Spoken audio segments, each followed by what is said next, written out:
everyone, and welcome to another episode of Identity Library. My name is Veronica Becher, and today I'm joined by Indio. It's a pleasure having you on my podcast, first of all. Second of all, this is the most unexpected episode I probably never expected to record in the end of the day, because we've met when I just recorded my first episode ever. Yeah, it was crazy. It was a while ago, and we've been talking about doing one for a while now. And I was like, we met in the most random setup too. It was like raining outside. I don't know if you remember, it was so cold. It was at Tally, right? Like at the coffee shop. Yes. And we just walked together for a while. Yeah, and I didn't realize that we're walking to the same building for the next 15 minutes. Yeah. And we just followed each other, basically. Got to this building, and I was like, well, if you want to be on my podcast, feel free to reach out. And you reached out a year later. You did. I think we ran into each other again. Yes. Though it was like it brought us back together after you'd had some more experience. I was like, you need more experience to handle this. No, I'm joking. No, but that was fantastic, and I was like, man, I really wanted to interview this person. Well, and then you were like, I actually have a topic, and I'm like, this is move. We're just starting with it. We're going with the flow. Whatever happens in this episode. And dear listeners, bear with us both. And I hope you guys enjoy it, because this is definitely a different format than before. So maybe just introduce yourself, who you are, maybe what you study, a fun fact about yourself, anything you want to drop as your first introduction. Okay, cool. My name's Indio Skinner. I'm a junior, but I'm actually I'm a senior level, I guess. So I'm graduating pretty soon. I guess some like interesting things about me. I have a muscular disorder. I've traveled to like 4 different countries, and I do post content every day. This is like, I didn't even know about the content. He just ended up sitting in the studio and he's like, whoa, I just create videos all the time. And I'm like, this is crazy. I just met another person that does something creative. Yes. And I love that. I really do. And you also said you have, so what are the videos about? I do random interactions with strangers, like centered around like self-positivity and self-love. So I'll like approach people and ask them questions, and then I like post the interactions basically. How did you come up with the idea? Like, what made you decide to do that? Well, I've been posting content for about 3 years, probably now, 2 or 3 years. But I initially started with like doing sort of like just filming myself and talking about thoughts I was having and sharing it with the world.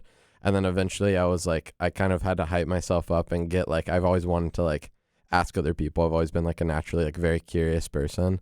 So I'd ask people questions, and then I was like, I want to like start asking people these questions that I already ask and like sharing it with the rest of the world. So like the impact gets like wider and more people hear about it and sort of start thinking about those things. So then I started like doing interactions with people and slowly like built it up. What certain topics do you touch on in your videos? Yeah, so I usually almost every single video I ask someone what their favorite thing about themselves is, because I think it's a question a lot of people get stuck on. I've seen like people not be able to answer it. People get like very flustered because it's like you don't usually think about like what you love about yourself. You usually are only focused on like the things you don't like. And so a lot of people get caught really off guard. But I'll ask other questions too, like what made you smile today? What's something you wish more people knew about you? A bunch of questions. Maybe a super random thought. Have you heard of, the Clifton Strengths Test? You know, like Yes. with the strengths. Well, I went through like a leadership program once. I don't know, super side quest thoughts I just had. And one of the things they teach you is you need to focus more on your strengths rather than on your weaknesses. And a lot of times what you just said we focus so much on the negativity that surrounds us rather than the positivity that what do we do well, what is nice about us, right? Something positive. And so this test actually does exactly the same thing. It's like focus on your strengths, because that's actually important too. Like you should tap into them a lot more and be aware of what you're good at rather than only focusing on the negative, like the weaknesses, what you're not good at, where should I improve? I'm not good at math, now I need to improve there. But rather be like, oh, I'm good in this. That means I need to actually work on it to make it even a better skill. Yeah. Actually, I agree with that partially, but I also do think that a big part of like self-acceptance and like true self-love is finding the things you don't like, and instead of hiding them and thinking that you need to improve them or you need to try and be more normal, you need to like let those things be shown. That was like where the most growth in my life ever happened. Was I identified the things I loved about myself, and then I identified the things that I didn't.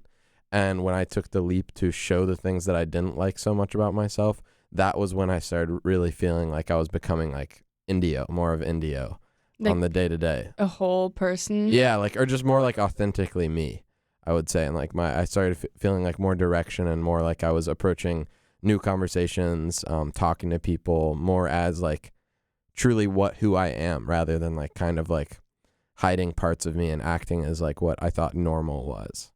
What is something, if you don't mind sharing, like a weakness or thing that you didn't like about yourself that you turned into actually something that made you feel full? Yeah, so there's a couple I'll give. One of them like relates to my disability, because I can like walk, like you just saw when I came in here. So I use a wheelchair with my disability for anyone listening, but I can also walk because it's a muscular disorder. So in high school, I used to leave my wheelchair in the hallway, and then I would wait till everyone left the room at the end of class, and then stand up and walk to my wheelchair outside the room, in hopes that like people wouldn't really see my disability or notice that I had it, because I knew that people would treat me differently if they did. So I would hide that. And then I've started like pushing against that and purposely showing it in a lot of contexts, mentioning it more. A lot of my friends didn't even know they just thought my legs were weaker. They didn't even know like what my disability was, because it was something I just did not mention very much. Can I ask what it is? Sorry for interrupting. No, you're good. It's called spinal muscular atrophy, SMA for short. So I have SMA type 3. It's like the one of the like least bad versions, I guess. Like I have more strength than like type 2 and 1 for most part. But yeah, it's a pretty rare muscular disorder. Were you born with it already? Yeah.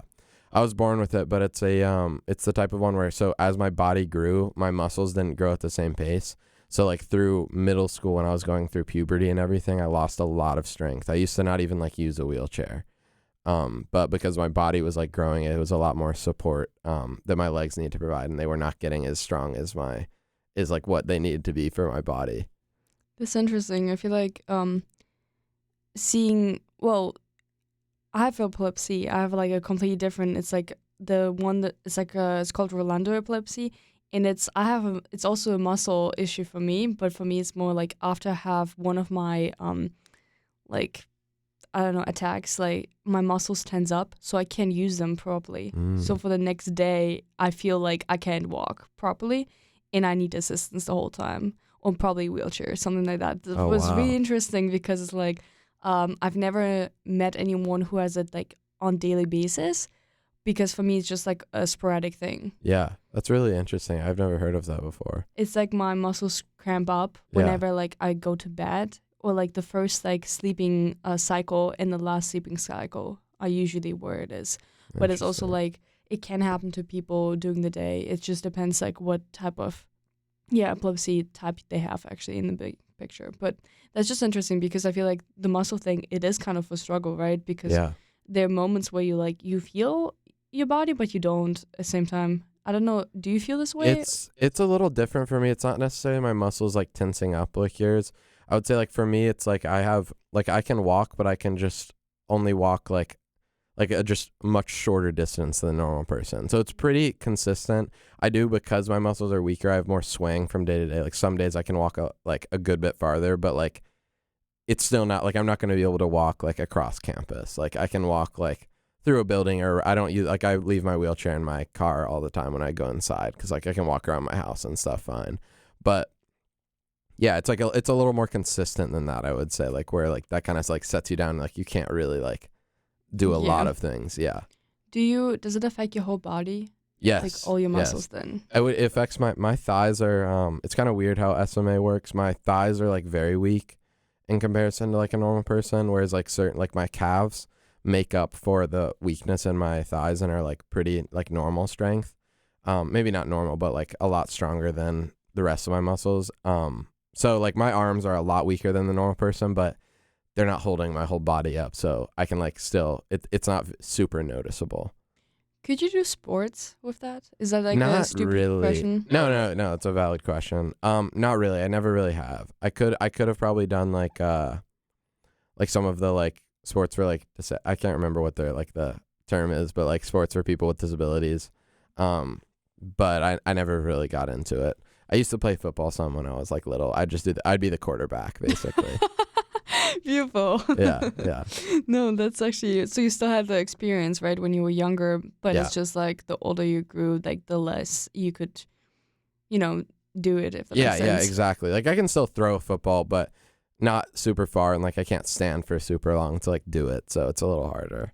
Is it, so I kind of digress with that by asking what the disability is, but do people treat you differently because of your disability? I would say definitely. Like that's why I try to hide it. People are like, not in any like bad way. I think people are just like extra nice, and it kind of. I think people also like are very. There, you don't run into people with like using a wheelchair like super often unless it's like it's not the most common thing, especially like in high school. Like I was like the only there may have been like one other person, and so like people don't really know how to like. I feel like a lot of people get like a little stunted on like how to interact with you sometimes. And so it's like, I don't know. I always had like a pressure that like people didn't want to like be friends with me as much. And so like, that's why I tried to be like as normal as possible in other aspects of my life. But I think it's like, as I've grown older, it's like, that's not really true. I think there are people that like aren't naturally going to like want to, like, it's more just like they're unfamiliar. And it was mostly because like I wasn't being myself. I was like acting as someone else. And it's like, and I didn't believe that they wanted to be friends with me. So like, that shows in your communication with people. Would you say you want people to treat you as do you call it disabled person, or rather as a normal person, or just as a person the way you are? You know what I mean? I think the struggle, sorry for... No, go ahead. I think the struggle is sometimes, when you have people with Down syndrome or like other, like, that has nothing to do with your disability. I always question it, do I adjust myself? Like, how do you find equity or like equality in situations like that, where you like, do you create new rules for people with disabilities, or do you treat them like normal human beings? What means normal human beings? That's not even the right term. No, I don't mind. Yeah, I know what you mean though. I would say like, I think it's interesting because like I've never blamed anyone for being like X. Like I think they're just trying to be nice. Like there's no harm in that.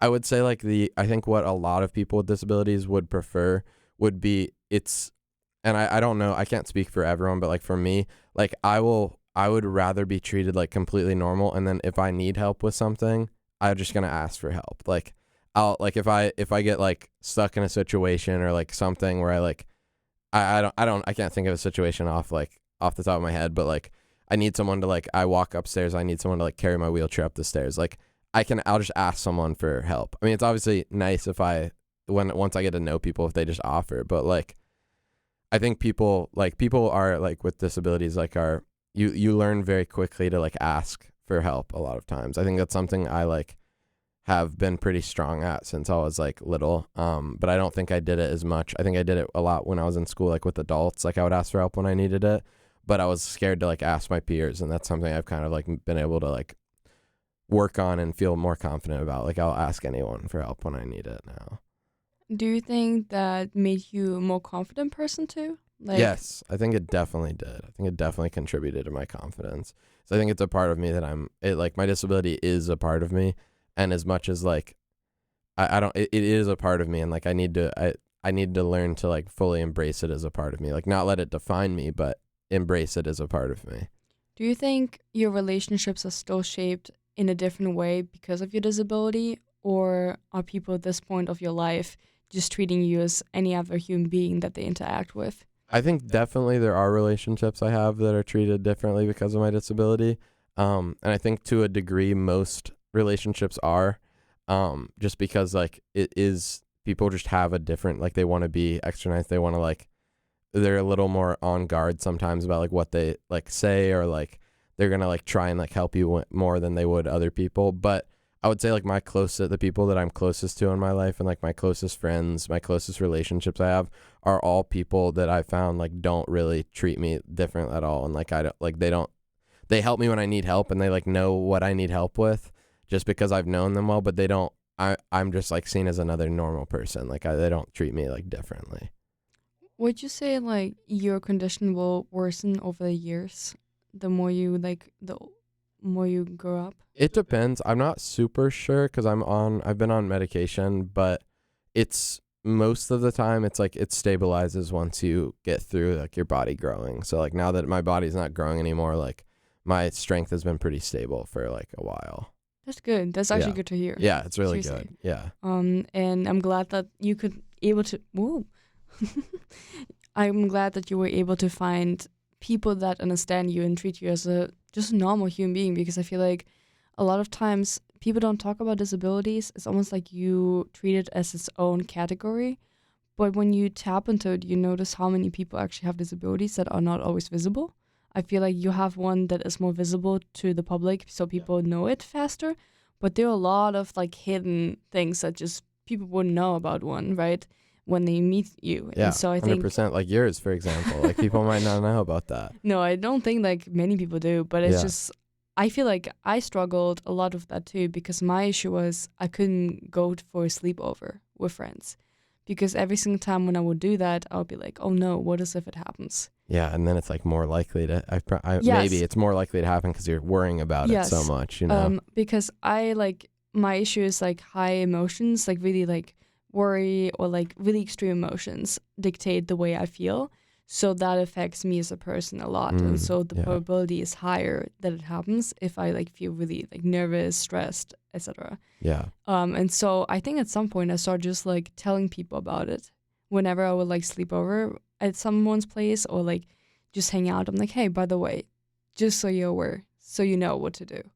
And then I give people just a rundown. Like my partner right now knows about it fully, because I was like, at some point I need to mention him and tell him that. Yeah. And I'm like, yeah, just so you know, I'm not dying. Well, I could, but I treat it with some sarcasm, right? Yeah. But yeah, that is a thing. And it does affect you a certain way. But yeah, I think that's like the mission of why I do content. Like what I'm like leading everything I do is because right now, like, I think you can get kind of trapped when you have, like, a lot of times it was, like, when I was younger, it was, like, why me? Like, why was I, like, born with, like, this disability? And, like, I'm sure you've had similar, like, thoughts before, and it's easy to fall down that trap. But I think, like, one of the biggest realizations I had was, like, I have something that people can see a lot, and, like, you see, like, my disability, like, it's not, I can't really hide it, per se. I mean, I tried to, but, like, you can't really hide it to, you know, to a full degree. But I think like my mission is like everyone, regardless of if it's like something like more severe, whatever it is, like people have insecurities. Almost every single person has insecurity, even if it's like something like you can't put insecurities on a scale. Like mine's equal to yours and yours is equal to someone's who's like, if you tried to like compare like the severity, it's like yours is more severe, whatever. But like it's not really, you can't put them on severity levels because to that person, theirs is just as the same. And so like my mission is like to help people like reveal those things and like feel comfortable with those insecurities and those parts of themselves that they like don't love. Do you you said there are other like insecurities that you had to face in your life. Where were they? I feel like we just digressed into one, and then I was like, we need to go back into this one. Yeah. I would say like a small one that like is very small, but just like was kind of like part of the way that because I had my disability, every other part of my life I tried to be like as normal as possible, I think. And so like one of them is like I have really odd music taste. Like it's not necessarily odd, but like I listen to like I love my like white girl like 2016 music, and I was very embarrassed about that in all honesty for a lot of my life. And I didn't really tell people what I listened to. And it's like a small thing that's like fun to laugh about, but like I actually, it was something I had to like learn to like push myself, or like I was scared to like go and talk to people initially and like be the person who talks to them. Cause a lot of times like it's less likely someone's going to come and talk to me initially. Cause there's like they're a little nervous about like the whole disability. Like it makes it a little more nerve wracking to go talk to someone. And so I had to learn to like be the one who goes to talk to people initially. And you know, all of those things. And like I've for a lot of my life, I love plants, like, and I didn't tell a lot of people about my like plant love. Like I did like do terrariums all the time and like collect moss and like do all these things. And like I used to like grow a ton of succulents, and like all those things were like kind of like weird, but like they're not like those are the things that like make you unique. Can I make a joke? Yeah, go for it. I love how you just called me indirectly to also weird, because I do the same thing. Actually? Oh, I love it. I don't know, my room is full of plants. Like I propagate them all the time and things like that. I don't know. love it. And it's just funny how you were like, oh yeah, it's maybe a weird thing. But I'm like, yeah, that is definitely maybe a weird thing. Well, I think like you realize though, that's one thing I love about like college and like growing older and realizing you realize it's not a weird thing. Like everyone is just like wanting to do their like passions, and like weird is like, if it's a weird thing, I just think it's good. Like that's like, if it's unique, it's like something good. Like that's what makes you different, and like being different is like what we should be chasing, because you can't have a society where like everyone's the same. It's like, I think like with social media and like everything, we're like very much so like propagating like a trying to be like a certain way. Everyone's trying to like go for a certain goal. They're trying to like make themselves look a certain way, and like everything's like trying to go towards a certain path. And when in reality, like we should be like building our own paths. Like we're humans. We have different goals. Like everyone's pursuing different things. I think we're somewhere in between, just because on the one hand, there's a whole bunch of people that are like, I'm not like all the other people, you know? It's almost also a trend that I've been seeing, like, even in relationships, I feel like that's a thing that I've been seeing, people being like, oh, I'm not like all these other girls, right? I'm different. I'm like, you know, special, but I don't know if I would even call it special, but I realize since it goes into both ways, it's somewhere in between. It's realizing we can pursue our own path and pursue what we are passionate about, and we should do that, not because other people are doing it, but because you're interested in it and you want to design your life the way you want to live it. Because in the end of the day, I always think about that, maybe no one will remember you. So it was actually your life that you were, you know, you were leading the whole time.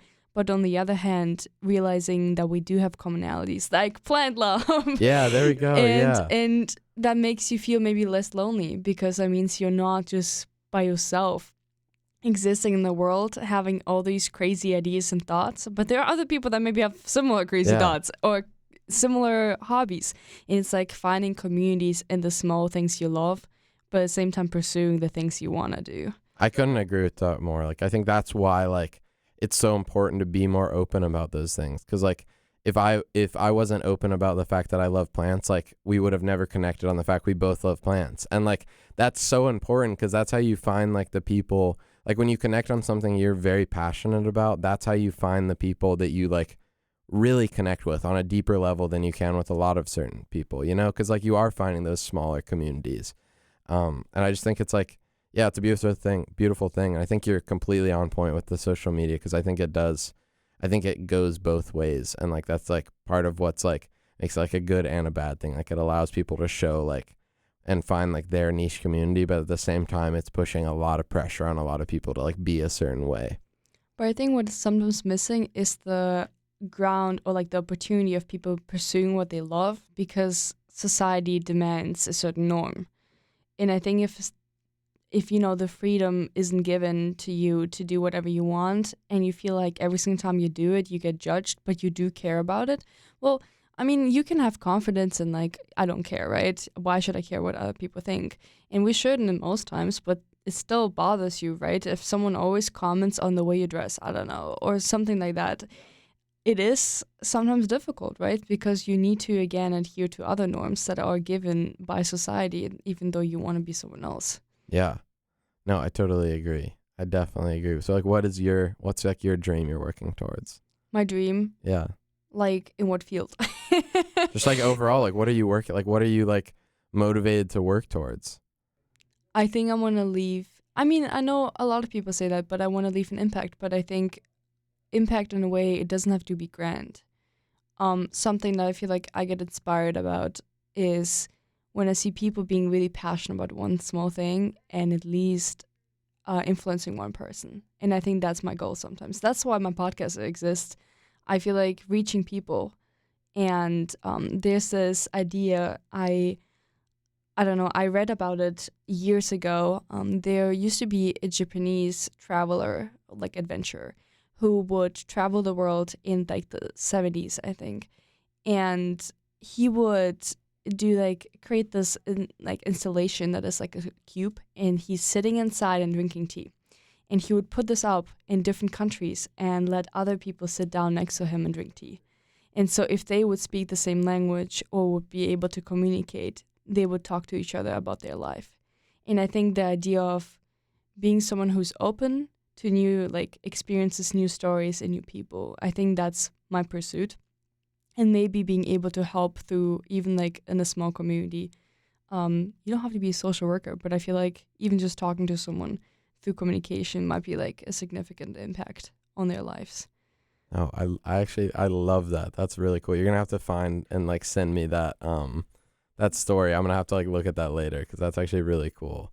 Yeah, I think that's beautiful. I think it's like we very much so underestimate like the impact we have, like even on a daily level, just on other people's lives that we interact with. Like even if it's like something small, like you have a huge impact on the people you interact with on a daily, and that's a beautiful thing. Like there may be no recognition, that you may never speak to the person again, or like nothing happens with them, but like that person, even if they don't remember you or anything, like that person, like their lives like has shifted, or even just their day, like that day has became better because of you. And like that's a really awesome thing. I think it's very easy to like get sucked into our own lives nowadays and just like go throughout the day without interacting with people, or like a minimal level, and just kind of like do your own thing. And like that's not what we're human. We're meant to like have community, like you were saying, and like go out there and like have an impact on people. Like if everyone did that, then the world would be a much more beautiful place.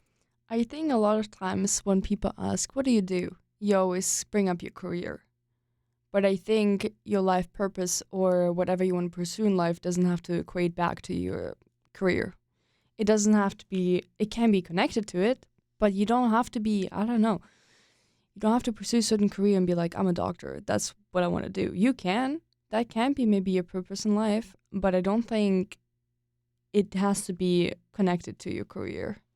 Like your identity can be like a much more like broader sense. I mean, that's literally the podcast identity, right? Yeah. Library. And I don't know, it's really interesting. You actually made me talk more on my own podcast right now, but being like a foreigner in a different culture, in a different country, makes you feel odd a lot of times because people judge you and people are nice to you. It's both ways. Some people think you can't even speak at all language.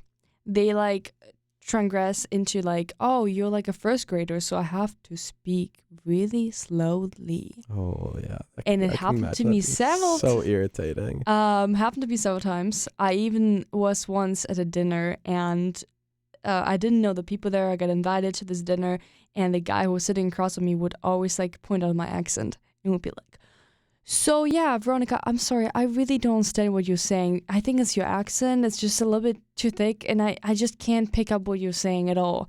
Could you repeat that, please? Oh, sorry, I don't think you know that word. And for like the whole next like 2 hours, you would like continuously do that. And you just ignore that. You learn how to like deal with it. But the beautiful thing about being a foreigner, you see also opportunities that people might, like you can bring to the table. I was a camp counselor, and the interesting thing was I was the first foreign person these kids ever met. They never had the experience of meeting someone from a different culture or a different country. And I was like, man, this is beautiful. This is like, I may be the first person. I'm not a good representation of every person out there, but it is something that I can make people exposed to because of my existence, because I'm different, but I'm not at the same time. Yeah. But what about you? I feel like I have to speak one more thing on that. Okay, I just want to sure. say, like, I think that is like so beautiful because like that's like what we were talking about. Like those kids, they may not remember you down the line, or like they might not, like they're probably not going to remember your face or like who you are. They might not remember your name or any of that, but like you being there and their first experience meeting someone who's like not from here and like different is like that could have impacted their lives in a much bigger way than like you think. And that's a beautiful thing. I think a lot of times it's very easy to be like, I like the goal of like our impact, and then like I want to be like remembered. And I think like I digress to like that mindset sometimes, but like I really appreciate like the just being able to like realize like I've had an impact on these people, and they might not remember who I am, but like I've had an impact on them in some way, even if it's like small. And like that's a very powerful thing. I think that's really cool. Thank you. And I think all the time is, how do I want to be remembered? Yeah. It's less like in a big picture, it's more if I interact with people, of course not everyone will like you.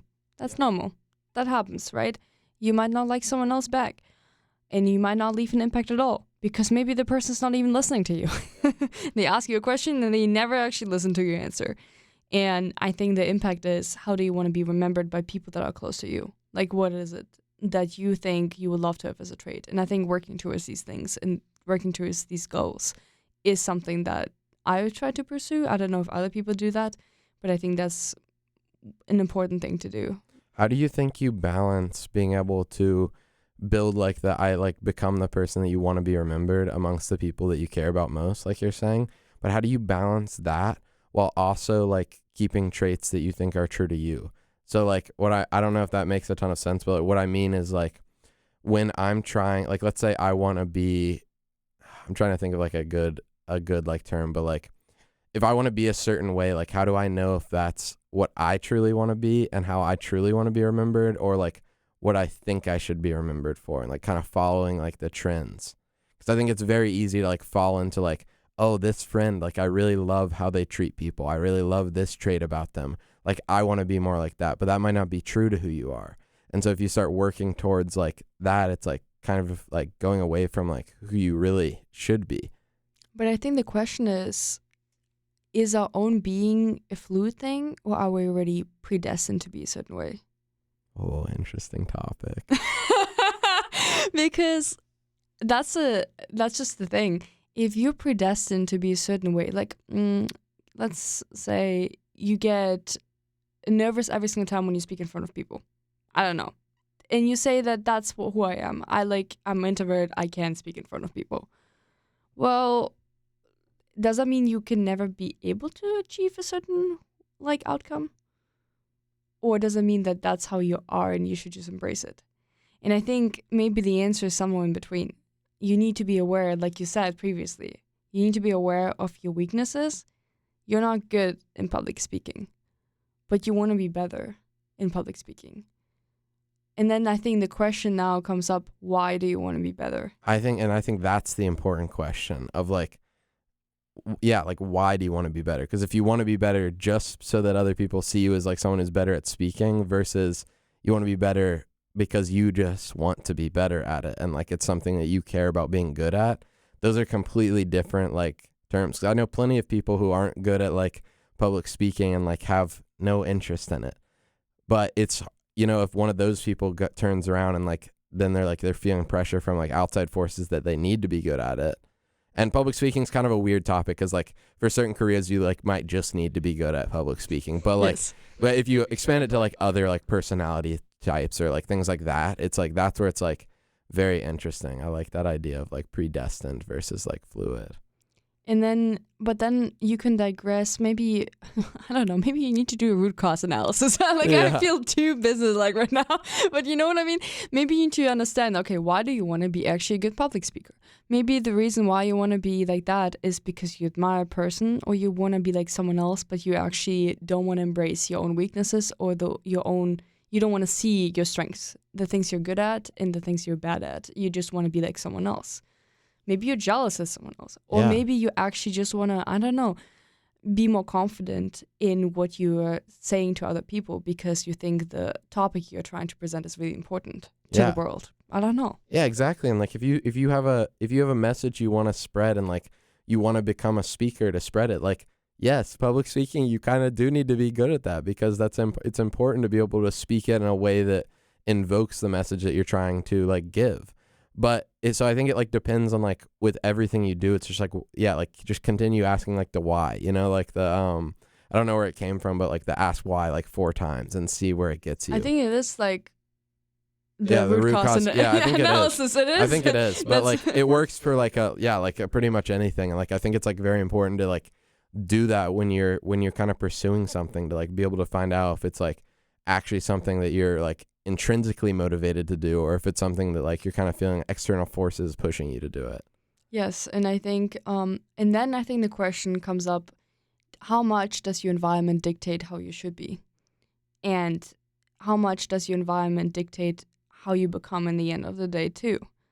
So if you grow up in a household that is, I don't know, your dad is an alcoholic, I'm sorry, like just an example, and your mom is not there for you at all, doesn't mean that you will be also an alcoholic. You know what I mean? Yeah. And that's, I think, a really tricky situation, because there's a really fine line between how much will your household actually shape you into who you are.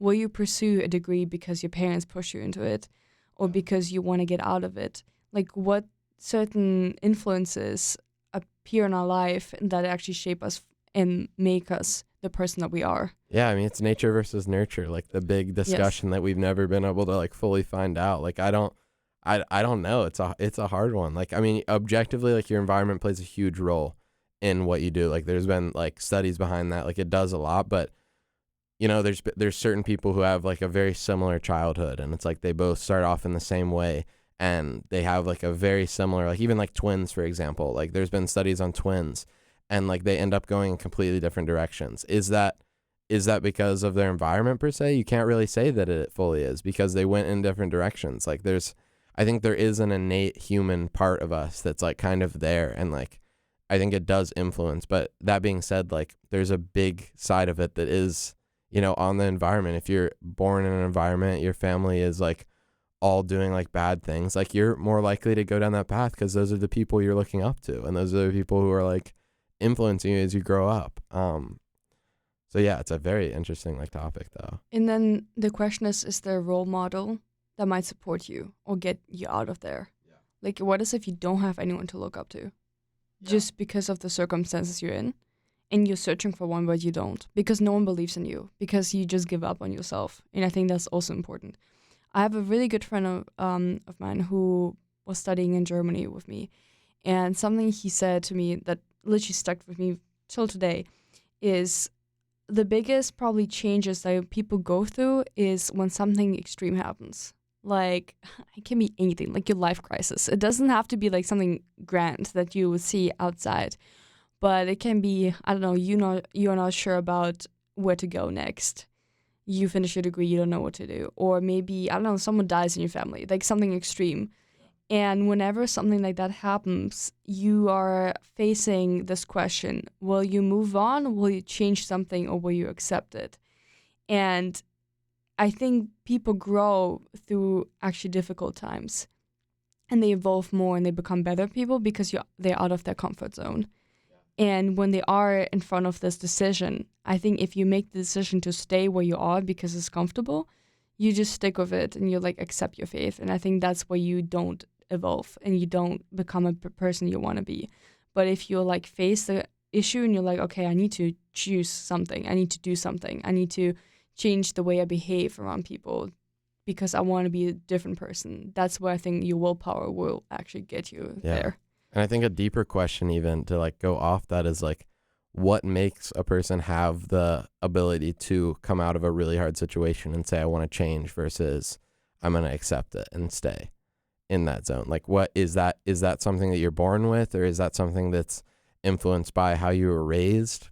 I don't know. And maybe it's both. But I like to speak on the like side of like, I think it's really interesting with role models, because I had a speaker come into my club recently, and he was saying how for all of his life he was horrible at school and didn't believe in himself. He didn't think he could like do like anything with his life. He thought he was like below everyone else, because that's kind of like the way that like if you're not good at school, it kind of like leads you in that direction of like not feeling like you can do anything. I've seen it with like friends of mine a ton, and all it took was one teacher who was like, you're not going to fail this class, and pushed him and like made him believe that he could do it. And from then on, he went to like be a super successful business person and like do awesome things that like a lot of people would like only dream of doing. And it was all because of one person in his life. And I think that speaks on, you know, like what we were saying, like that you can be that one person for people, and you cannot even realize it a lot of times. And maybe it's not for their whole life, but maybe it's for the day or the week that you give them the motivation to go, you know, do the thing that they weren't going to do if you weren't there. And like, that's just, I think it's like very powerful to just live your life realizing that. And like, initially, like when you go into interaction, if you're having a bad day, use the bad day to like help someone else, and like then your day gets better because you're like do something kind or do something that helps someone else. And like that's, I don't know, I feel like that gets me out of like the dumps when I'm in it sometimes.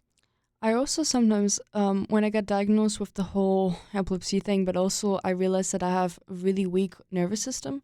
So whenever I'm really stressed, my circulation completely, like I have really low blood sugar, but I don't have diabetes. But it is a different type that is, your body produces too much cortisol, you can't handle it, and you can like faint, like things like that. And I was like, man, how do you go through life like that? Because when I moved here, under such high stress all the time that I just couldn't eat anything because I was nauseous. That was one of the side effects. And I was like, for probably 4 months, I went on not eating anything. I was like just losing weight like crazy because I couldn't eat anything. I was like, how do you live like that? You feel really bad every single morning. You have a bad time every single day. And I realized there's something about the moment I got out of it was I lived day by day, because I knew I can't plan ahead with this condition. And it's like, you wake up in the morning, you don't feel well. Does that mean tomorrow will be the same way? Probably not. And that's the mindset that shifted it.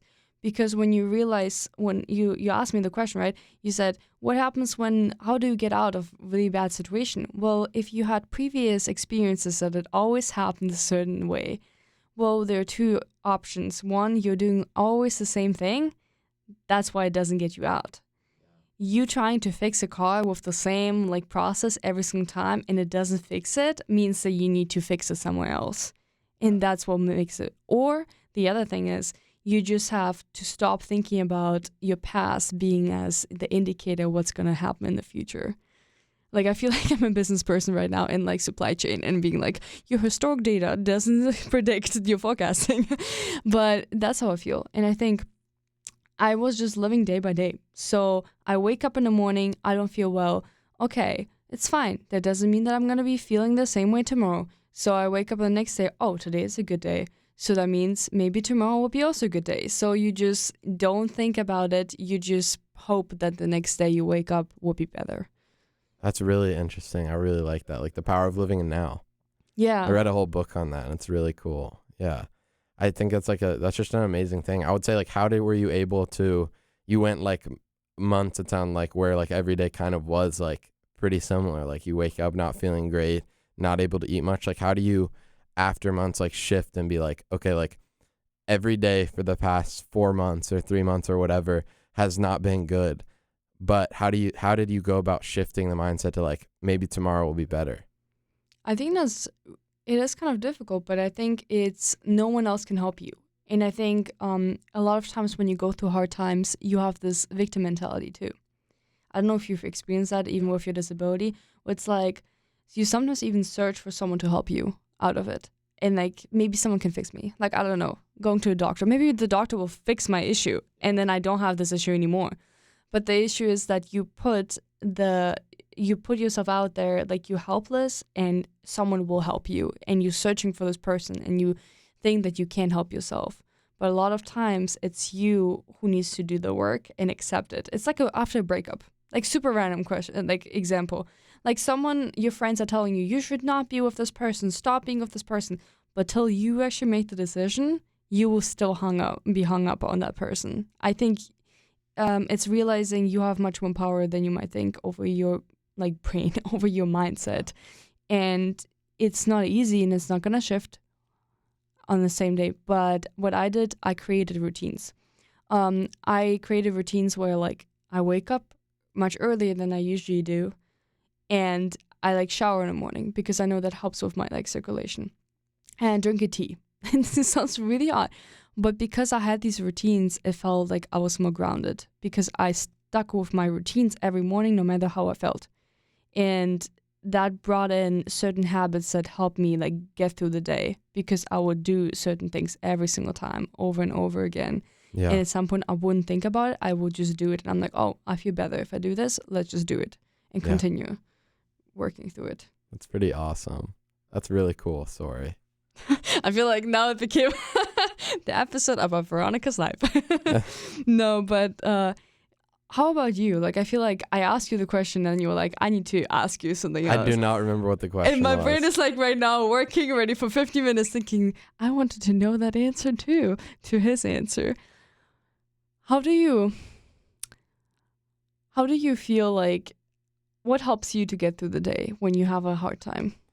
For me, it's like I bounce around a lot, like with like my days bounce a lot. I feel like some days I'll be feeling really on top of the world, and some days I'm like a little stagnant, and it goes like very day by day.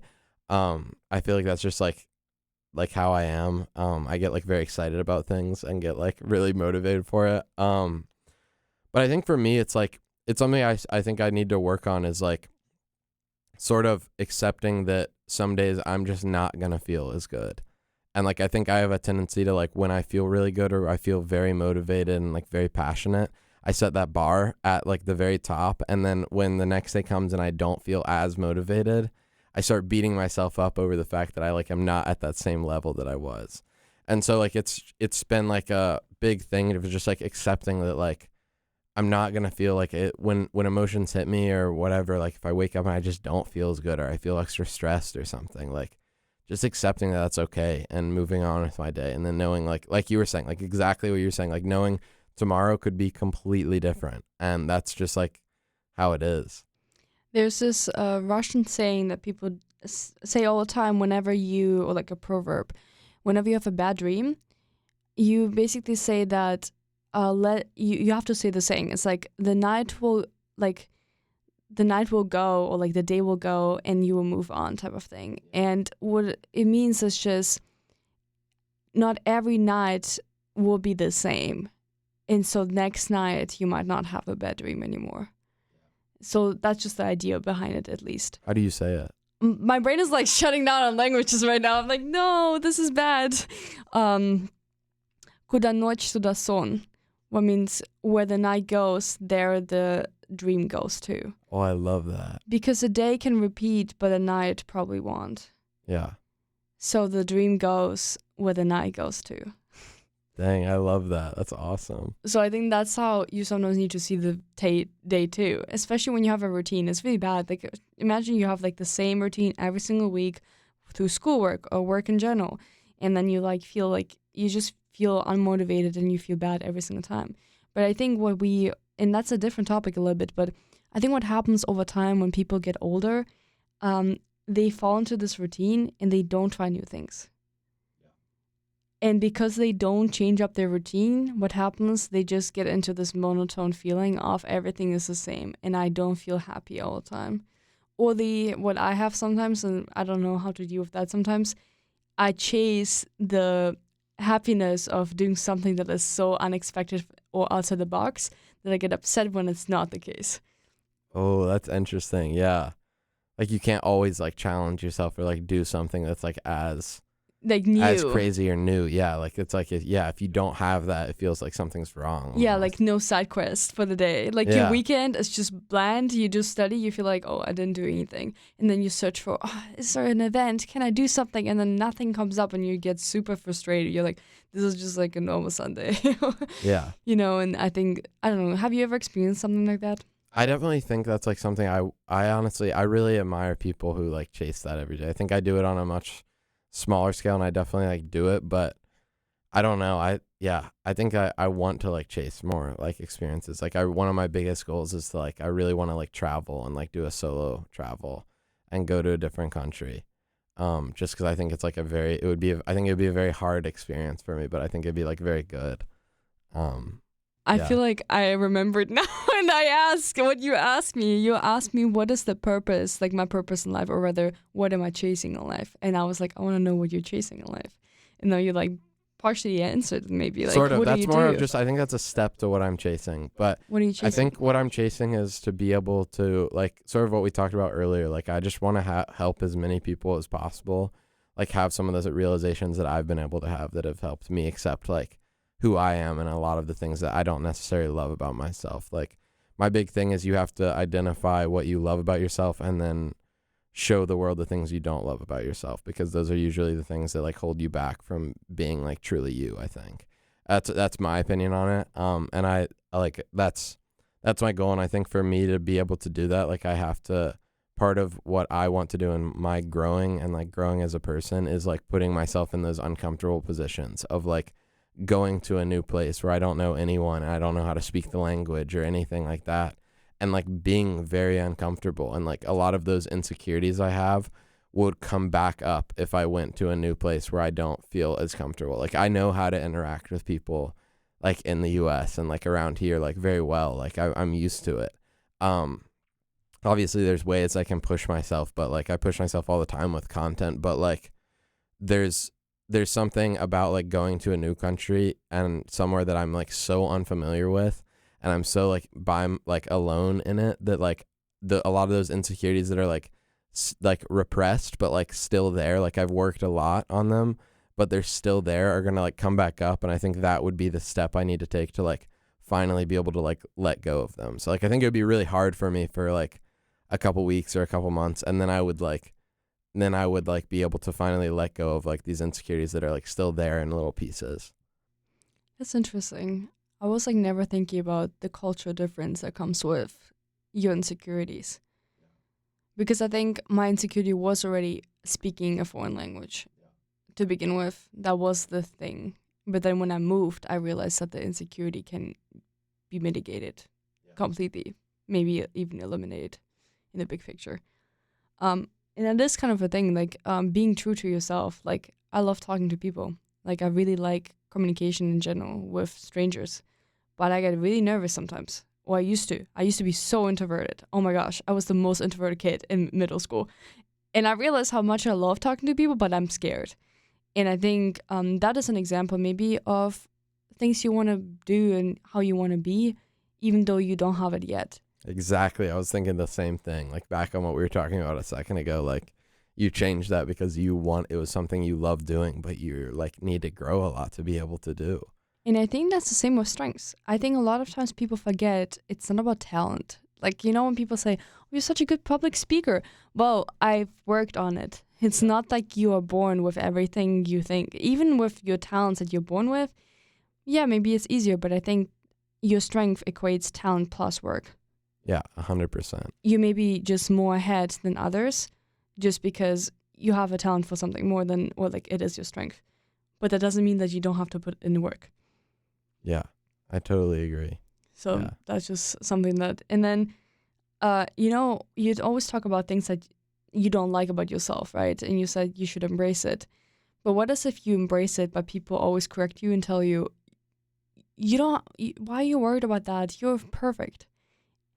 Then you got to do it more. And I think you're not around, like, I think there's a difference between showing something you don't like and having, like, showing in a way where you're looking for people to tell you that it's actually okay and that it's not something you should be worried about, versus showing it in a way that's, I'm showing it and I'm not expecting anyone to tell me anything about it, but it's more I'm showing it because I know that I need to show it and that I need to realize in myself that it's not impacting these relationships the same way as that I think it would, or it is impacting some people's relationships. And that's your way of being like, okay, these are not the people that I need to be around, and like finding the people that you do really want to be around and really like see you for you. Because I also think like as much as we have so many strengths as people and we have so many things that like we really like love, but those are almost always built in part because of the things that we don't as much, or the insecurities that we have. Like they go together. And so it's like if you're just showing one and you're just showing the things you love, like you're leaving out a part of you. And so I don't think you can fully be there and be present. So like, I guess I kind of like long-winded answered that, but like, I don't think if people are saying it, like, it doesn't matter if they say it's not something or you're perfect how it is or whatever.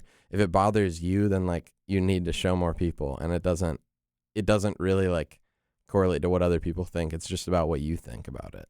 Like I could go and show my disability and have like a bajillion people say like, oh yeah, like I don't care about that. That's not why I do it. Like I show it because I need to know that like that's not happening, and just on like it's just, you know, you're just doing it for you at the end of the day. You know what I mean? Yes, and I think it is such an important point that you brought up with maybe you're not around the right people, because people forget about that. We're so worried all the time. I know I bring up like the relationship examples, but it's the same thing. You trying to hide yourself and your true self to your partner is counterproductive. You might stay in a relationship that you're not supposed to be in because the person doesn't actually love you for who you are, but rather for a version that you created. Or we create a version of a partner because we ignore all the red flags that someone has. And they don't have to be red flags in general. They just might not fit you as a person, right? And that's completely fine. And I think that's something that took a long time for me to realize. And I think a lot of people, like, it's very hard to realize that, like, you're not going to click with everyone. Like, and you're not meant to click with everyone. And that's like by letting go of some people, you allow other people to get much closer relationships with on romantic relationships, friendships, whatever type of relationship. Like being able to not be a fit with everyone is how you're able to fit really well with certain people. But also I think it comes with a certain bias, a confirmation bias maybe, that if you are surrounded by people that are like you and they think like you don't see other perspectives. So I think what I like to do a lot of times, and maybe this podcast is a ground for that too, to invite people that I don't always agree with. Even if it's not noticeable for every listener, I might disagree with certain views. Like, I don't have anything like in this episode, but like in general, it might happen, right? And I think it's important too, because a lot of times we grow, we have our friends, we have the people around you. You know, the saying I've mentioned previously in an episode here, the 5 closest people, there's a theory, are the people that actually dictate or show who you are as a person. They're like a combination of all the traits just in 5 different human beings, if that makes sense, that make you you. So if you're surrounded by people that don't encourage you, that can't be role models, that can't be actually doing the things you want to strive towards to, that don't have the same values, you might not be in the right group. But if all the values you're surrounded with, all the people with the values are the same, you might never see other values that are out there. 100%. You are like spot on with that. That's why I love talking with people who disagree with me. It's like the most fun. And I think that you can also, some of the people who disagree a lot, I think it's like, in order to find the people that you really connect with, I think you can connect with people very strongly that are completely different than you. Oh, but agree. I don't think that you can connect with them as strongly if you haven't defined fully who you are. So that's what I mean. Like if you're like, you have to kind of explore yourself and be able to accept yourself before you can find like any of the people that really agree with how you are, but also the people that are super different, but you click with really well. Like some of my closest friends are not even slightly like me. And those are the people I've grown like the most from being like around and like being friends with. And maybe that's even a good thing because they balance out certain things that you maybe don't have. But that doesn't mean you need to have these traits.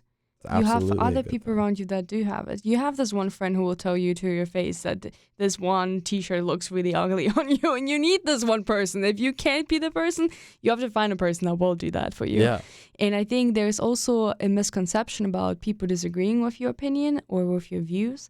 And it's this thing of you need to be respectful towards each other. You need to have certain values and boundaries that are set in order to ensure that you can have actually the discourse between each other, talking about something that is maybe controversial. And a lot of times I think that's not there because you think that I'm attacking you personally as an individual with my opinion. And because I'm disagreeing with you, I need to win you over. Like you need to have my opinion too. But I think the curiosity that you maybe mentioned too leads to trying to understand why people think the way they think. Doesn't mean that they need to think like you. They can be their own whole being with their own ideas and thoughts and whatever values, and you too, but you can still get inspired by it, right? Yeah. Oh, I love it. I barely even have anything to add. You hit that just like perfectly. I think that's like one of the top issues we face in modern society is like not being able to communicate and have discussions with people who are different. I think it's literally one of the biggest problems. Like if you look at almost any like industry, like politics, all of that stuff, like not being able to talk with people who have different opinions is like such a huge problem. But that's the thing that I mentioned with people trying to be different. I'm not like them, but then don't see the commonalities that are still there. Yeah, exactly. And that's where I feel like that's the middle ground that's needed. You saying I'm a different person because I vote for one person or because I have a certain value base, because I support this religion, whatever it is, doesn't equate that you won't find certain values that is like in, you know, both people have the same values maybe. Oh, you hit right on. I'm going to get a little clap.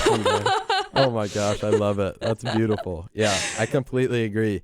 I think you hit like exactly what I think. So there's not really much I can add to that.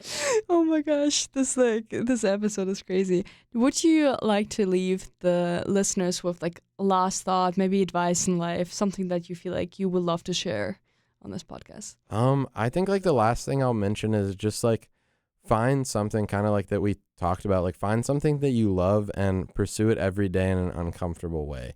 And like show the things about you that are uncomfortable to show, whether it be like the things you love or the things you don't.